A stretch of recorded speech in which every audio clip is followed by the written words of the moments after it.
It's already been done. It's already locked up. Locked. The key is gone. It's locked. Aaron Rodgers has thrown away the key. He locked it up against Tennessee. I looked at that game as a deciding factor game, Mike. You come into that game, it's a cold weather game, and although you're at home, I'm looking at Tennessee like they're going to be too physical for them. They're going to be too physical on offense. It's going to keep them off the field. You're not going to see vintage Aaron Rodgers. They're going to take him on defense and be too physical, and it's going to make him uncomfortable. And all he did was go out there and snap out. And to me, that solidified a Rodgers that ranks first in TDs, a Rodgers that ranks first in quarterback ratings. Now, here's which one's interesting, because Pat Mahomes was in the conversation and pulled himself back into it, but turnovers, I just feel like the way we're judging our MVPs now, which is quarterback heavy, and turnovers. Are you protecting the ball or are you not? Well, Pat Mahomes is 7th. Yeah. But Aaron Rodgers, he's tied for 3rd. And the other guys that he's tied with and that are ahead of him, they're not MVP guys. So, of course, he's already locked that up. And as far as legacy, this would be his 3rd MVP crown. Let's think about the company he's keeping. Peyton Manning, Jim Brown, Johnny Unitas, Brett Favre is who we predecessed, and one Tom Brady.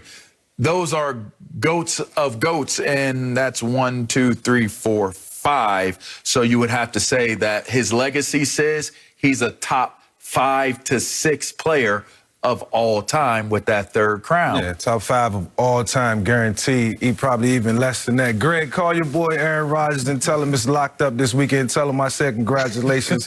Send your boy away from Mike Vick, man. Look, man, Aaron Rodgers, they're going to go into Chicago this week, and they're going to beat the brakes off Chicago. Right. It's going to be vintage Aaron Rodgers. There's a lot at stake in this game. And, first of all, it's a divisional game.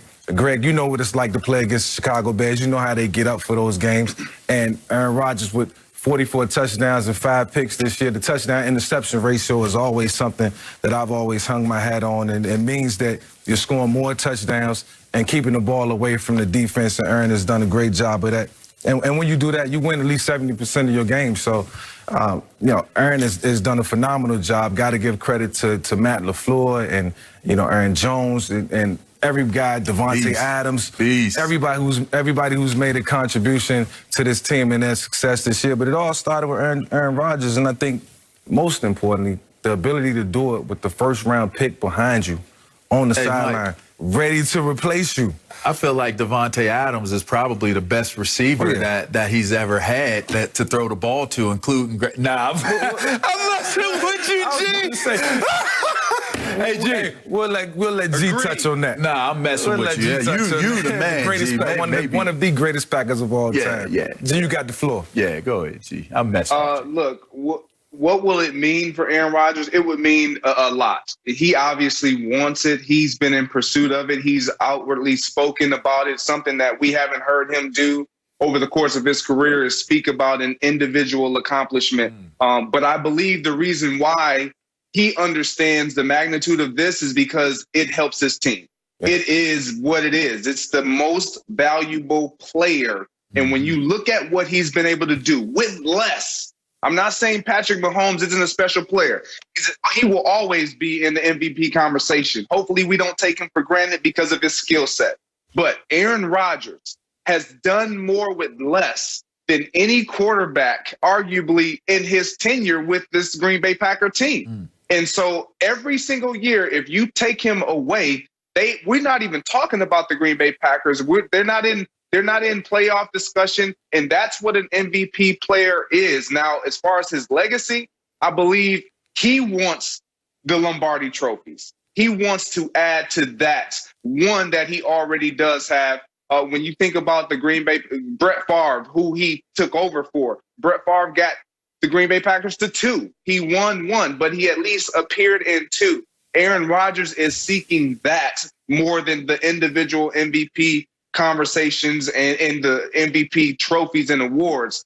But we can talk about the team in their totality and possibly losing David Bakhtiari. That is That's what big. MVPs, that's when your MVP has to be just that.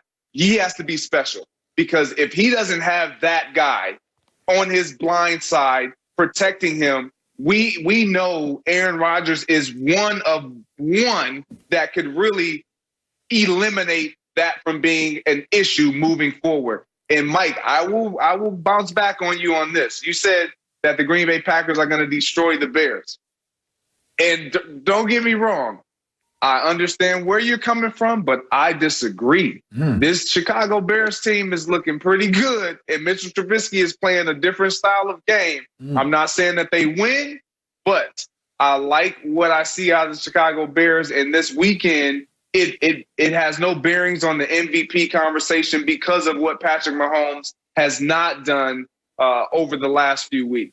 Greg, you know what I like about this game this weekend is the fact that Mitchell Trubisky has to show up. Like, he's going to play against the Green Bay Packers team who's fighting for the #1 seed, so he's going to get Green Bay's best. So I can't wait to see how Mitch responds. But the one thing I do like in terms of what you said was Aaron Rodgers getting that second ring. I think his legacy gets cemented with another ring. The MVPs and, you know, all the good stuff, you know, Pro Bowls, it's all good. I mean, when you look at it on paper, you know, it matches his play. You know, his play has been flawless, like, for every year of his career. But to host that second trophy, I think will put Aaron Rodgers in the lineage with the all-time greats, just like you said, LeVar, and put him, you know, right where he needed to be as far as legacy, man, because, you know, it's all right there for him. It's staring him right in the face, and I think it's a line this year where he might have to beat one team, that might be the New Orleans Saints, to get that chip. You know, it's interesting because they're sitting Pat Mahomes because they have the #1 seed locked up. So you already look at it as, well, they got the #1 seed locked up, but if they felt as though him playing could get him that MVP award, I wonder if they would have still played him. So I almost look at it like, hey, they conceded the fact that Aaron Rodgers is going to get it as well. Right. But I like to look at it also from a holistic standpoint as you guys are attacking it as well. You look at this running game. And I know we're saying, you know, Bakhtiari's gone down with the injury. I get that. God bless. Hope you feel better. Get back right. But this running game has shown to be a superior running game with multiple backs doing so. Aaron Jones, to me, right now, is just as dynamic, if not the most dynamic running back in the game outside of Alvin Kamara and Cook, right? So then you look at Dylan comes out of nowhere. Yeah. That was a shocker. He comes out of nowhere. It's like, where's this kid? He's going to mess up Aaron Jones' money because how you going to ask for money when you got that situation? Then you start looking at how Devontae Adams is playing and how well he uses his feet and how he was looking like he had like those all-terrain vehicle shoes and treads on. Like, how are you making people miss you and how are you not slipping out there on the field?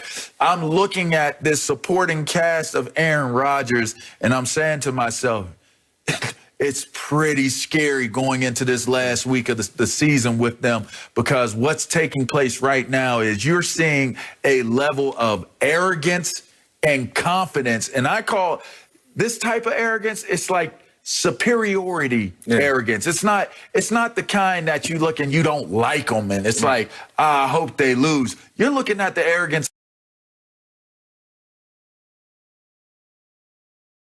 of this team like, you counted me out. That's why everybody was looking at the draft saying, okay, they bring in Jordan Love. You're counting me out because of this draft pick. All right, you're counting us out because you don't think that there's this great supporting cast around Aaron Rodgers. You're looking at this Green Bay Packers team and you're saying, I feel like they should be good and they might be good, but I don't know. Yeah, the same team that's one game away from playing in the Super Bowl a year ago with a new head coach.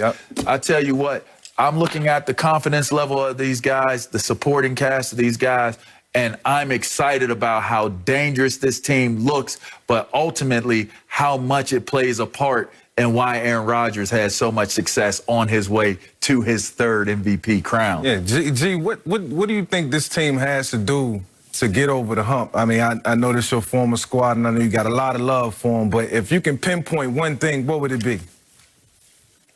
For me, it's just win in the playoffs when it matters, period.